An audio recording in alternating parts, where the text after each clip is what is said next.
మన రక్షకుడైన యేసుక్రీస్తు పరిశుద్ధ నామములో మీ అందరికీ శుభములు తెలియచేయుచున్నా. మీరందరూ ప్రభు యొక్క కృపను బట్టి క్షేమముగా ఉన్నారని ఆశిస్తూ ఉన్నా. ఈరోజు బలపరిచే వాక్యము మార్కు సువార్త 2వ అధ్యాయం 13-14 వచనములు. ఆయన సముద్ర తీరమున మరలా నడిచిపోవచ్చుండెను. జనులందరూ ఆయన యొద్దకు రాగా ఆయన వారికి బోధించెను.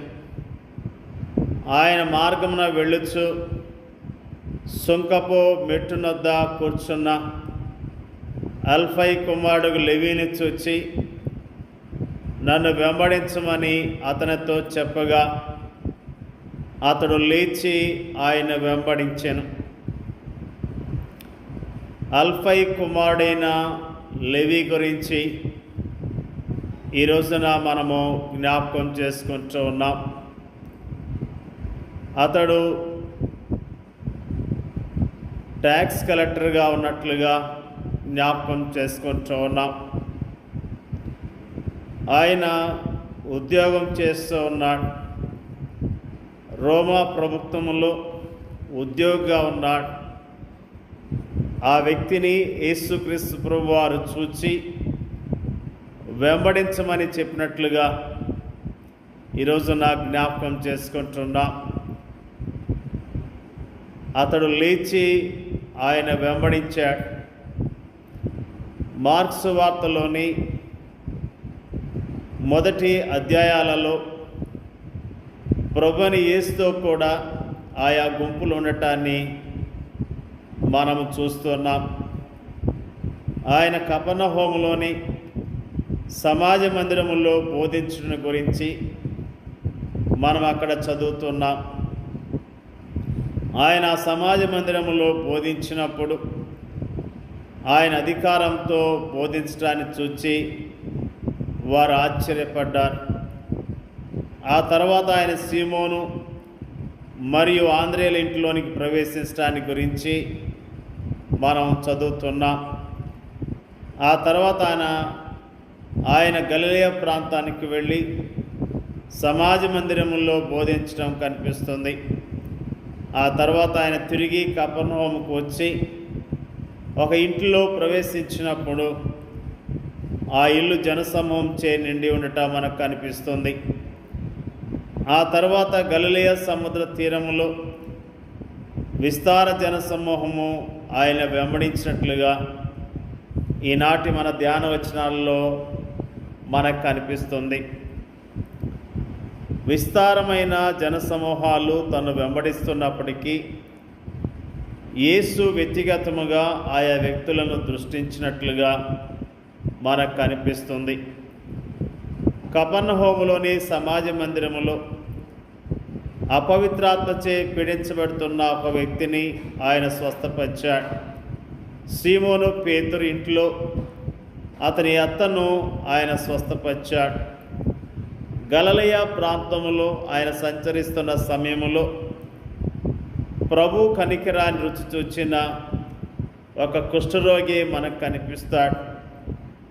జనసమూహంచే కిక్కిరిసి ఉన్న ఆ ఇంట్లో స్వస్థపరచబోటకు తమ స్నేహితుడిని ఇంటి కప్పు మీద నుండి కిందకి దించి ఆయన స్వస్థతను క్షమాపణను తన స్నేహితునికి రుచి చూపించిన 4 వ్యక్తుల విశ్వాసాన్ని ఆయన చూచాడు. ఆ తర్వాత సముద్ర తీరములో ప్రభు లెవీని చూచాడు. విస్తారమైన జనసమూహము తను ఆవరించున్నప్పటికీ తన వ్యాపార స్థలము యొద్ద కూర్చుని ఉన్న ఈ యొక్క వ్యక్తిపై ఆయన దృష్టి నిలిపాడు. అతని హృదయ శూన్యతను, అందులోని పశ్చాత్తాపం కొరకైన సంసిద్ధతను ఆయన చూచాడు. నన్ను వెంబడించమన్న పిలుపుకు లెవీ హృదయం వెంటనే ఆనందంతో ప్రతిస్పందించింది. మన అనుదిన కార్యకలాపాల్లో ఈ లోకములో మనం సంచరిస్తున్న సమయంలో మనకు కనిపించే విస్తారమైన జనసమూహములో ఒకరముగా అనేక సార్లు మనం కూడా ఉంటాం. బహుశా అనేక మంది పనివారిలో లేదా విద్యార్థుల్లో లేదా పట్టణ వీధుల్లోని జనములో మనం ఒకరంగా ఉంటాం. ఆ అనేక మందిలో మనల్ని ఎవరూ దృష్టించటం లేదని, లెక్కించటం లేదని మనం అభిప్రాయపడుతూ ఉంటాం.